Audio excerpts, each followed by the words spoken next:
You're listening to A Deeper Dive, a part of the Winsight Podcast Network. How did the largest restaurant chains do in 2022? Hello, this is Jonathan Mays, Editor-in-Chief of Restaurant Business, and in this week's episode of A Deeper Dive, I am speaking with Joe Pawlak, the Managing Principal with Restaurant Business sister company Technomic, to talk about this year's Top 500 Chain Restaurant Report. We talk about a lot of things on the podcast, including restaurants' surprising unit growth last year, the remarkable unit volumes of certain chicken concepts, what sectors stood out, and whether Raising Cane's could be a top 10 restaurant brand by 2030. We also talk about Subway and its unit closures, why the pizza sector struggled last year, and where delivery demand is going. We're talking Top 500 on this week's A Deeper Dive, so please have a listen. All right, I'm here with Joe Pawlak. Joe, welcome again to the podcast, sir. Good afternoon. How are you, Jonathan? I'm roughly hanging in there. So Top 500 came out again within the past couple of weeks. Anything that kind of stood out to you on that one? Nothing really surprising at the top, obviously, but anything really stand out? Yeah, I think, one thing that kind of stood out is that how well casual dining did.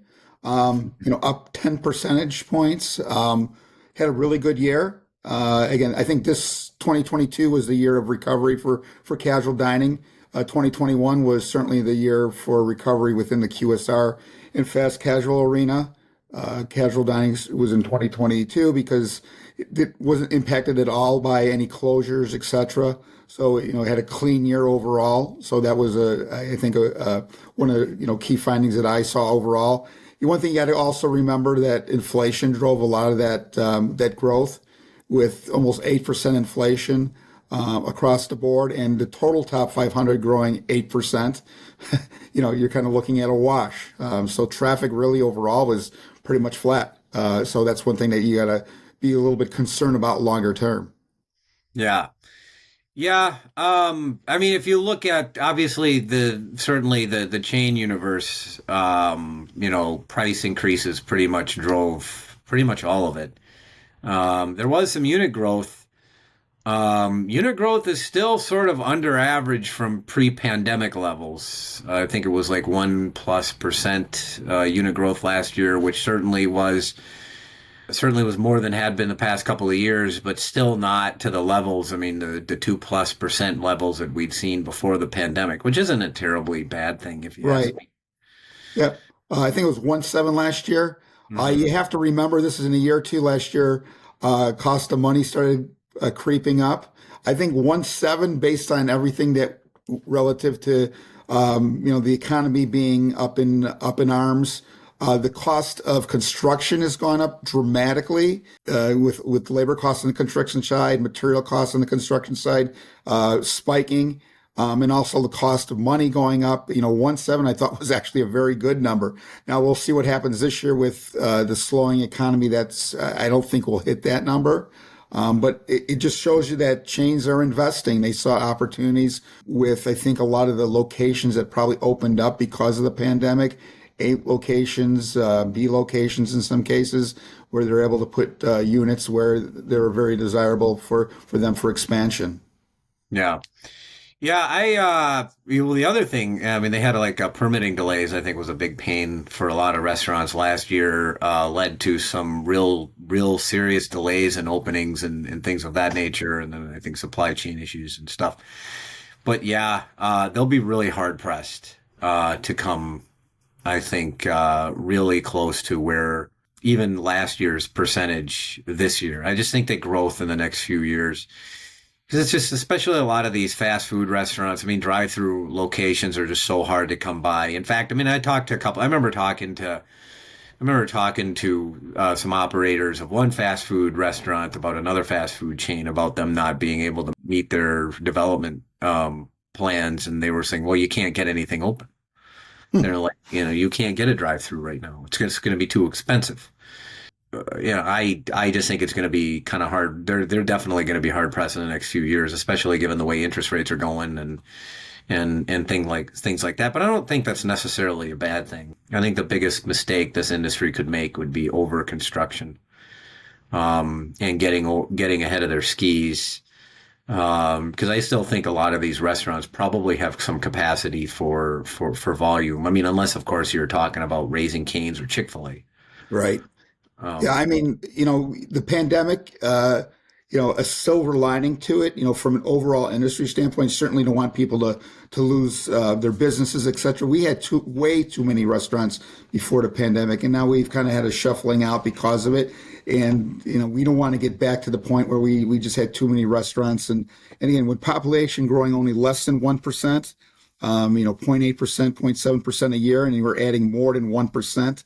At a certain point, there's going to be this gap where we have too many restaurants chasing too few consumers. So yeah, I think we have to be lots more smarter about where we're adding and how many we're adding, because again, we're going to end up eventually in the same place that we were pre-pandemic, where we just have too many restaurants and too few people to fill those seats. yeah. One of the things that I find the most remarkable or just most telling is now chains are really.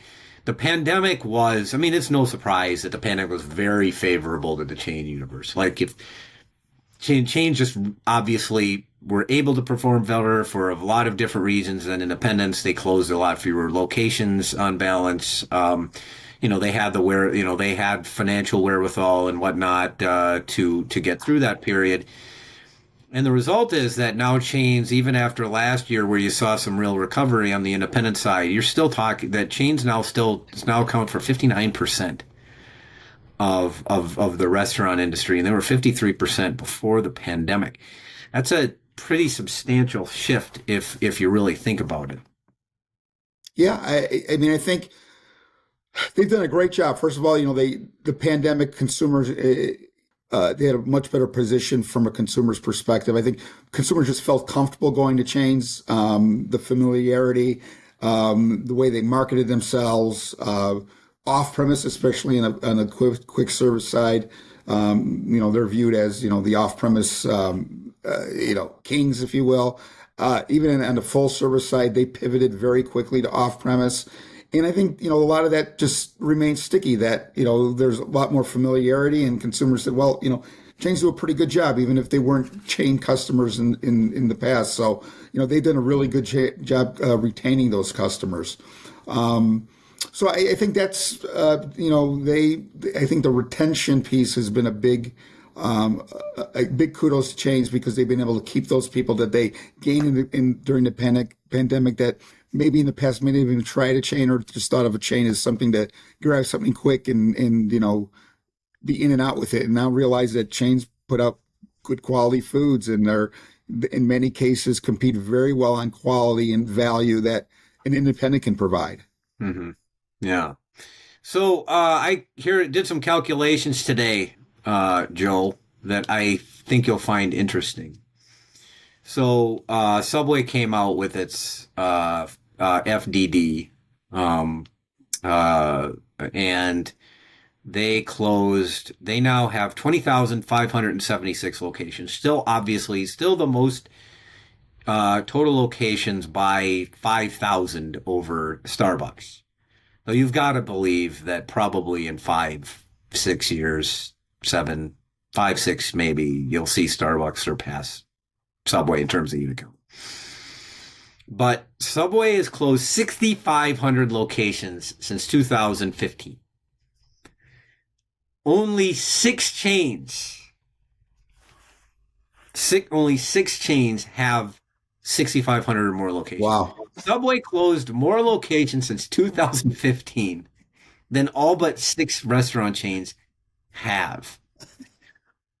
Which is, of course, the entire reason why we always count largest chains based on sales and not unit count. Because Exactly, because you look at the number of units there, and you're saying, well, they're the biggest chain. And if you look at their AUVs, if I remember correctly, because I looked at it too, I think their AUVs are something like 466,000. Mm-hmm. And what's the AUV of a Chick-fil-A? 4.7?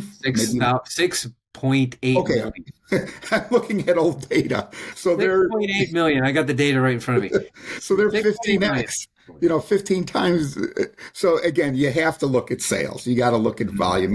Units are nice, But again, at the end of the day, we count dollars, and that's how you look at the largest change. You have to look at their dollars. And again, we look at in the top 500, it's U.S. sales, and U.S. when we look at units, are U.S. units, absolutely. Well, you mentioned Chick-fil-A, $6.8 million in average unit volumes.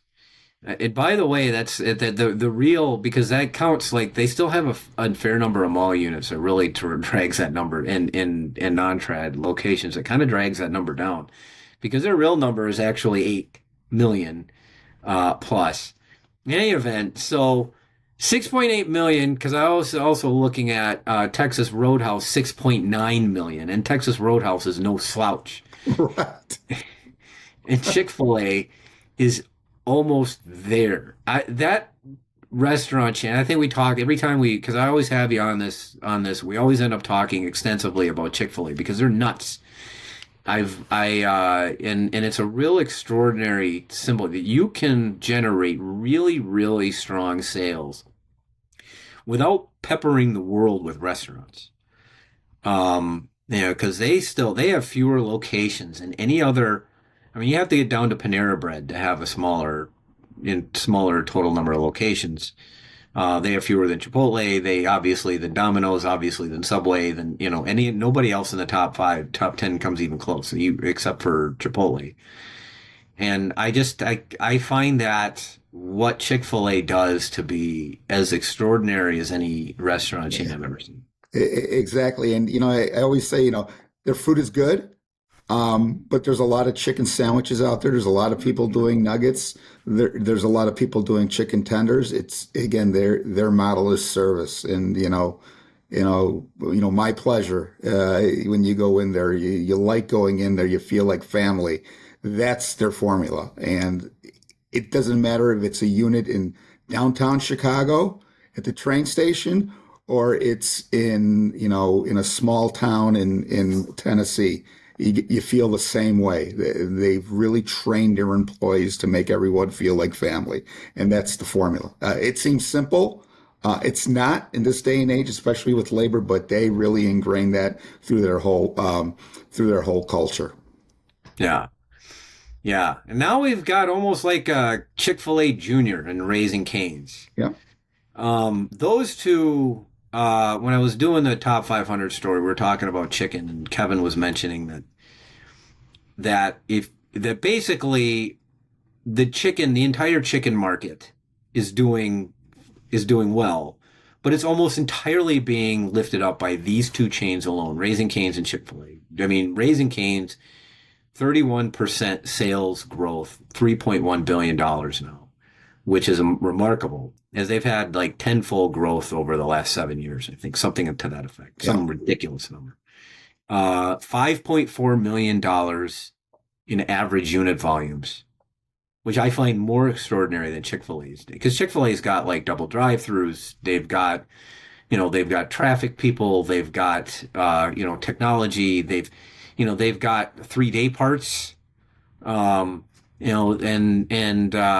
Raising Cane sells chicken fingers, and that's it. And they do $5.4 million a box. I can't even fathom that. One of the things that they told me recently is that they believe that they can be a top 10 chain by 2030. And I can't necessarily, I mean, it would be hard, but the math works, actually. I did the math, and they actually could do it, as long as they're able to continue to generate unit volume growth while building more locations. I can't see them not doing it. Yeah, I mean, their growth has been astronomical. There's nothing that indicates that it's not going to be anything but in the future. They have a craveable formula in terms of their product. People love it. Word of mouth has been phenomenal. They don't do a ton. They do some advertising, but they're not always in your face. I think just this whole word of mouth and knowing that Raising Cane's is coming. They're not in every geography. They're not in every, significantly penetrated in a lot of areas. They may have a few units. I'm just talking about Chicago here as an example. There's one close to me, but it's 7 miles away. So they have a lot of runway here in a big market. I wouldn't doubt it. They might get there before 7 years, before 2030. Yeah. Yeah. I mean, I'd imagine a lot of things could have to happen between now and then, but and then you'd probably need one of the top 10 to falter. Well, I mean, you could see Burger King or Subway. I mean, Yeah. and then of course you never know what's going to happen over the next 7 years. But I would have thought last year that they would have come down to earth a little bit. The 31% sales growth that they did last year and only 14% unit growth. So it's, they're getting organic sales growth still. Yep. Yep. I would have thought it was going to drop off last year. I thought that they were a pandemic, a little bit of a pandemic phenomenon. I love Canes. Don't get me wrong. I'm a big fan. Yeah. And that's a go-to place for us. But I would have thought that they would have fallen off last year because their drive-throughs were just insane in 20 and 21, and I just would have thought, and they didn't. They Yep. kept going. Yeah, they're a machine, and I just looked at some of their numbers. For them to be, on a real basis to get to where they need to be in a top 10, over the next 7 years they got to grow. Let's call it 15%, and you need just one chain in the top 10 to show no growth, and they will get up there to the Yeah. top 10. Yeah. All else They could do being it. equal. And they could do it. They could totally do it. It really would not be, as I said, the math works, and I still say that, things have to go right, for them a little bit, but they could definitely be a top 10 chain. Right now, they are number 29. So I guess we'll see, but that's, I mean, again with them, and they don't even have six. Well, they probably have 650 locations now, but they had 646 locations at the end of last year, so they have plenty of room for growth. But I think that the interesting thing with them and Chick-fil-A is in both scenarios, a lot of executives would sit there and say loudly, "We need to grow faster." And we need a lot more locations. Now, obviously, Raising Cane's is planning to add a lot more locations. Mm-hmm. But it's just fascinating to see these brands be able to maintain, at least some discipline on the unit count strategy. That they aren't growing faster. I mean, it's not that hard to find restaurant chains that are adding, units more aggressively than Cane's. I mean, Charlie's Philly Steaks, Shake Shack. None of these chains can match, Dutch Bros Coffee, Tropical Smoothie. All those brands grew locations at a more aggressive rate than Cane's did. So, you can make an argument that Cane's could probably build even more units, but to a certain extent, they're a little bit disciplined. And of course, Chick-fil-A is really disciplined on you. Right.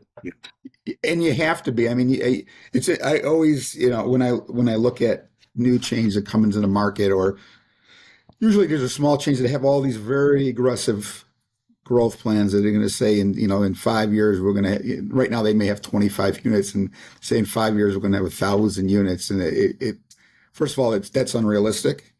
But even to have those goals, just really, well, how are you going to build infrastructure in 5 years for 1,000 units? What are you going to do about supply chain? It's nice to have these aspirations, but in practice, it could be very detrimental for your business. I mean, there's a number of chains that we can mention that did those type of things or try to do those things. Quiznos is a great example that just added all kinds of units, and then they say, oh, we got this thing and we can't support it. So again, discipline is very important when you're building a chain, and people like, as you said, Raising Cane's, Chick-fil-A, they're very methodical. They have a process, and it's better to do it right than do it fast. And I think that's their philosophy. But the thing is, if you can do this, because I just think about Chick-fil-A generating 18.8 billion in system sales from 2,800 locations. and which is that's actually just really phenomenal. And the thing is, like, they only have to build 2,800 locations. So, Chick-fil-A finances all of this. And it's easy to finance, that kind when you're generating, when you're generating $8+ million per box, it's easy to pay that stuff off real quick, Right. But that means, they don't have the capital costs of Starbucks or Taco, their franchisees can pay off these locations so quickly with their unit volumes that they generate. And, they just have less capital costs as a percentage of that overall system. Now, obviously, franchisees end up, one of the misnomers about Chick-fil-A is that the franchisee only pays $10,000. They actually do fund the cost of their location because that comes out of their, the sales over time. So they do eventually pay for it. They just, and then they profit later on. But I mean, they make so much money per location. It doesn't take long to Right. pay that off. Yeah. Probably 2 years. Exactly. No, it's a great franchisee model, and that's why they get great franchisees, and that's why they can be very, very picky of who they select as franchisees. And they love to pick people that have been in their system, that have been, worked their way up, from line from fry cook to that are really invested and understand the philosophy, and that's why they have great, great operators. Mm-hmm. All right, let's talk a little bit about pizza. Pizza. Boy, they've the fascinating thing, actually, like we saw a few, and this is something we just wrote about, is some of these pandemic darlings, some of the companies that really, really did well during the pandemic, and pizza chains were at the forefront of this. Right. Really came down to earth last year. Papa John's system sales grew 2.3%. I mean, they did actually decently compared with other chains, but when you consider that pricing is at 8%, pizza chains lost a lot of customers. Domino's, I think that I believe that they had their lowest rate of growth since the Great Recession last year. And it just seems like, and then we got Little Caesars, and their sales are up 1.6%. I don't think it's people are still eating pizza, but man, did they really turn away from some of these pizza chains last year. Yeah, I think there's a couple of things that happened. First of all, I think people got pizzaed out. Really? They ate so much pizza in 2021 and 2020 and 2021 that when all the restrictions are lifted, and even when they're doing takeout, they said we got to try to do something different. I think it just became saturated from a family perspective that we're going to do something different. I also think prices have gone up pretty dramatically on pizza, and pizza typically has been a good value from a consumer's perspective, but the price on pizza has gone up. I know there's been a lot of promotions, etc., but if you're not in that promotional period for a pizza chain, or you're offering a good promotion, the price can get pretty high. Some of these chain prices are pretty high on what they're offering. It's not, the $6.99 pizza isn't always available. And if you're just getting a pizza, and if you're not buying the two pizzas and the second one's $6.99, the first pizza can get pretty expensive. So we're seeing that there's actually been a little bit of an increase on the frozen pizza side in retail. And people are saying, well, I'm just going to buy frozen pizzas a lot cheaper. So I think, and even on the independent side, we also notice that pizza has been hurting too, that they've taken price up pretty dramatically. So again, I think this is one of those things that is very cyclical, that again, pizza will come back. We're noticing that they're adding some new things to their menu. Domino's has got tots now as an example, and there's some menu development happening with that is adding some interest and a little bit of fun. But I think that, at this point, I think consumers are kind of looking at the value proposition, and then also I think they're just kind of tired of pizza. Yeah. That's a fascinating one. I mean, like the question to me is always, is pizza sort of a canary in a coal mine? And like, because pizza, as you know, is the least, I mean, people have no brand loyalty in pizza. It is probably the less brand loyalty than I think anything else out there. And everybody price shops. But pizza is, but there's not a whole lot of a difference. Let's face facts. Pizza Hut, Papa John's, Domino's, and Little Caesars. There's some difference in quality from one to the next, but on balance, you're getting the same thing. Let's just face that. I mean, I'll probably hear this from somebody. Somebody is going to send me like, no, I think Domino's is the best thing since sliced bread. It is more of a commodity than anything else, and so that probably, I would imagine, gets people ordering. That's why you see people going, oh, I'm not going to get Papa John's. I'm just going to eat this frozen piece of garbage in my freezer.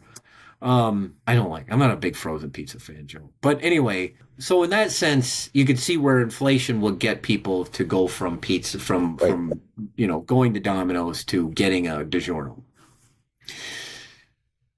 But I wonder if that could happen, because one of the concerns that I have right now about the restaurant space, and this is entirely other, I don't want to go too deep into this, but I think the restaurant industry right now is nickel and diming the consumer to death.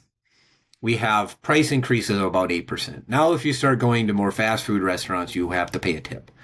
If you're going now, it's potentially a significant problem in independents, because now you've got a lot of fees that are underreported and things of that nature. So there's a lot of things like that. But I get concerned that, that consumers are really going to cut back on some of their orders because of price, because they're concerned about how much they're paying.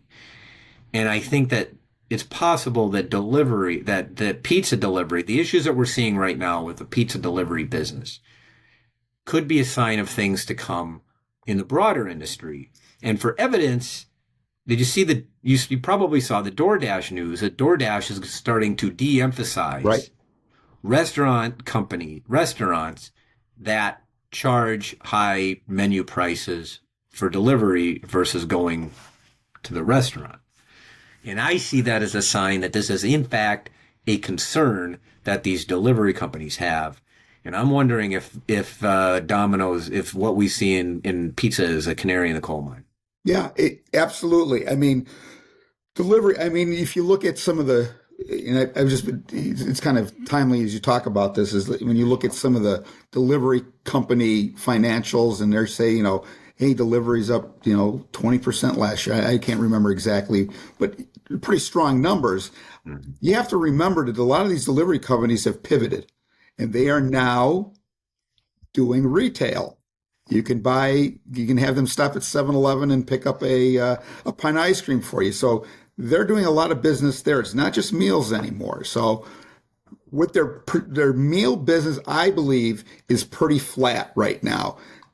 From a number of deliveries that they're doing. You also have to remember that prices have gone up really dramatically on meals because the operators have gotten smart and saying, well, I'm taking 8% on my menu here in the restaurant. I'm taking it 20% for delivery because I got to make money on this. So I think the actual number of deliveries they're making that are meals only are actually flat and maybe even down. So you got to take that into context. And you're absolutely right. Today, when you're ordering a meal that maybe costs you $20 in the store, if you go pick it up and it's $45 if you have it delivered through a third-party delivery company, which is one of my most recent experiences, what are you going to do? I'm going to go get off my butt. I'm going to go get in my car. I'm going to go pick it up. It's 5 minutes away. So I'm going to do that. I think more and more of that's going to happen. I had Subway for lunch today. And I got a single, and we're looking in, this is something we're actually actively looking into. So I ordered a single footlong and I just got I'm like, I should add something to this. So I got a bottle of soda, and it cost me $29. That same at Subway, that menu item, that Subway, that sandwich was priced at $16, fully 34% higher than the regular menu item, by the way, which in itself is rather inflated. I mean, Subway's prices increased dramatically last year. And so I mean, I just, it's $29 for one meal at Yeah. Subway. It's just now I'm cheap. At the end of the day, I'm cheap and I'm so, I just don't, I'm a personal skeptic of delivery. I'm not really, probably not the greatest person even to talk about it because I just don't personally I'm one of these customers that Domino's talks about that there's a certain percentage of the population that just never orders delivery. And I'm firmly in that. I only do it because I have to. But like $29 was somewhere in the neighborhood of like a 80 to 90% total markup after everything, which I found to be just to be rather extreme. And it's hard for me to go forward and look forward into a future in which we might face a recession, in which people are going to have to start cutting back on stuff, and them not cutting back on delivery. Yeah. Yeah. And that's way too expensive. I agree. I think, there's a certain convenience and but a nicety of having delivery, but at a certain point when you're cash strapped and you got higher unemployment, that's the first thing that's going to go. It's just too expensive. It was nice not having to leave my house to do that. Yeah, it is. It is nice. So I will say that was nice. But was it $13 nice? I don't know. But we'll have to see. Anyway, Joe, this was fantastic. Really appreciate you joining me again on the podcast. It was a pleasure, Jonathan. Anytime. And that should do it for this week's episode of A Deeper Dive, which was edited, as always, by Kimmy Spoons Kazmarek. Artwork by Nico Hines. You may find this and other episodes of the podcast on our website at www.restaurantbusinessonline.com/article/deeper-dive. You may also subscribe on Apple Podcasts or Spotify. I'm Jonathan Mays, your host, podcast producer, and the editor-in-chief of Restaurant Business. Thank you for listening.